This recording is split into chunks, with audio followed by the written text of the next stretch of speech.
Hello mga ka-happy! Welcome back to my YouTube channel. This is me again, Ayn Oliveros from Happiness Vlog. So, ang video natin ngayon is about kay Bolo App application. Ito ay para sa mga baguhan or sa mga nalilito pa kay Bolo App, sa mga nagsisimula pa lang. And then, may good news din si Bolo App kasi mga B, same day na natin na-receive yung ating wini-withdraw dito. As long as may $10 ka na or 100,000 diamonds, ay pwede mo na siyang withdrawin and then ilang minutes lang is pumapasok na sa ating mga Gcash account or kung ano man yung gagamitin nyo para sa inyong pag-withdraw. Sa mga hindi pa nakakaalam, si Bolo App application is isang live streaming apps. Audio live siya and then kung gusto nyo magkaroon ng solo live, magpasa kayo ng video nyo with your talent sa CS ni Bolo App para magkaroon kayo ng solo live, kumbaga parang audition, ganon. Pero para sa amin kasi, mas okay na sa amin yung mag-audio live para kahit may ginagawa is nakakapag-task. Same lang din naman kasi siya ng rewards. And then, dun sa mga wala pang Bolo App application, ilalagay ko na lang po sa description at saka sa comment section yung link para makapag-download kayo or kung interesado kayo sa Bolo App application.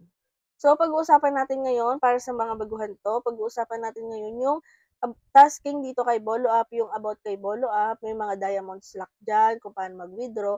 Pero bago yan, sa mga gamers and live streamers po na naghahanap ng bilihan ng coins or diamonds, is inire-recommend ko sa inyo si CocoDP. Si CocoDP ay isang top-up website na kung saan ay 24/7 open, mabilis din po yung kanilang transaction at pwede ka mag-recharge anytime. At ikaw din po yung gagawa ng transaction dito.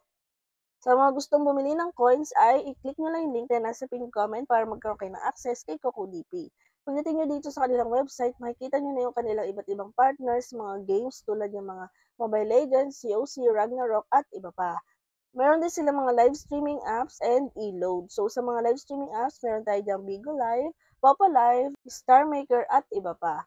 So, kung halimbawa isa kang Popo Live users, i-click mo lang si Popo Live kung gusto nyo bumili ng coins dito. And then, ilagay nyo inyong Popo ID. Bili kayo kung ilang coins yung bibilhin nyo. Meron dyang 5K coins, 10K coins, and so on. Pumili kayo kung anong payment method yung gagamitin ninyo. Ilagay nyo yung inyong email address and then click buy now. And then, mariredirect kayo sa kung anong payment method yung gagamitin nyo para mag-proceed ng transaction at wala pang 5 to 10 seconds sa inyong mga account na ang inyong mga biniling coins or diamonds dito. Make sure lang na tama yung mga ID na ilalagay ninyo para hindi masayang yung mga binibili natin mga coins or diamonds. So, ngayon proceed na tayo sa topic about kay Bolo App application kung paano mag-tasking, saan makikita yung tasking, ano yung mga kailangan gawin, and then pag-usapan din natin yung diamond slack. So, kung ikaw ay interesado ay keep on watching. Para sa mga baguhan dito kay Bolo App application na hindi pa alam kung paano mag-task, so make sure na meron na kayong agency or success na yung authentication nyo dito para makapag-task na kayo. Dito nyo makikita yung task nyo mga binakikita nyo ba itong bilog na to?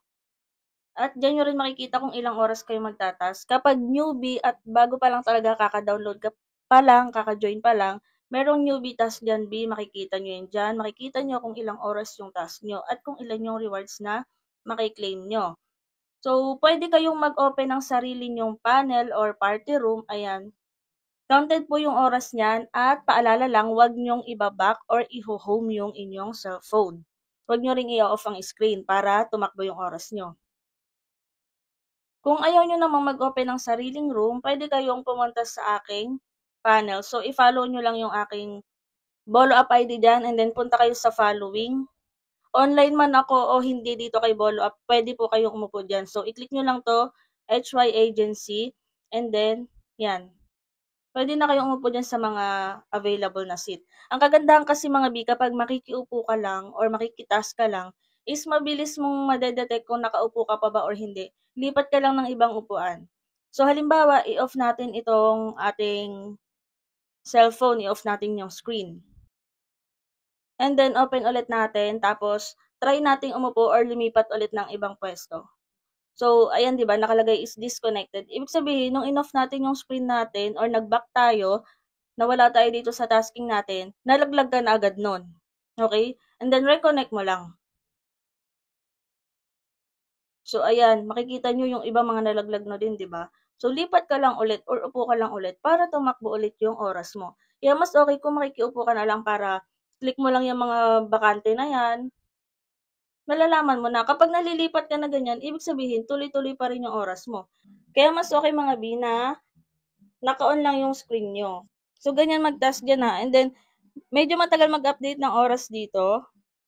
Pero as long as naka-open lang yung screen nyo, huwag nyo munang gamitin yung cellphone nyo. Kung may split screen, mas okay. Kapag may split screen, pwede siya mga B. Ito kasing cellphone ko is walang split screen. So, sa mga katulad ko dyan na walang split screen yung cellphone, ayan, itaas nyo muna bago nyo gamitin yung cellphone nyo.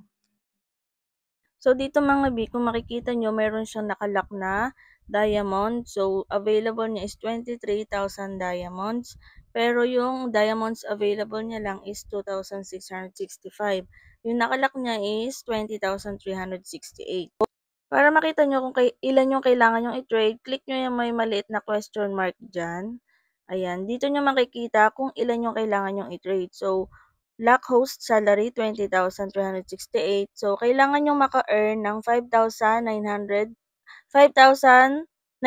na gifts or diamonds. So, pwede kayo makipag-trade. Pwede rin mag-send kayo sa sarili nyo kung may isa pa kayong account.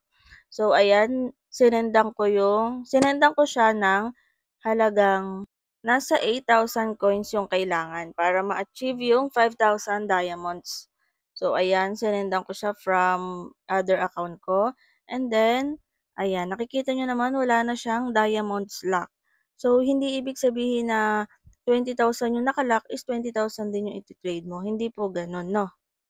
So, ayun lang mga ka-happy, no? Ganun lang mag-task dito kay Bolo Up Application. Kung may mga tanong kayo, pwede kayo mag-comment. Or i-check nyo aking playlist dito sa aking YouTube channel. Baka sakaling nandun yung mga hinahanap yung tutorial. At kung hindi pa kayo nakasubscribe, ay mag-subscribe na kayo para updated kayo sa mga susunod nating videos. Yun lang, and thank you for watching.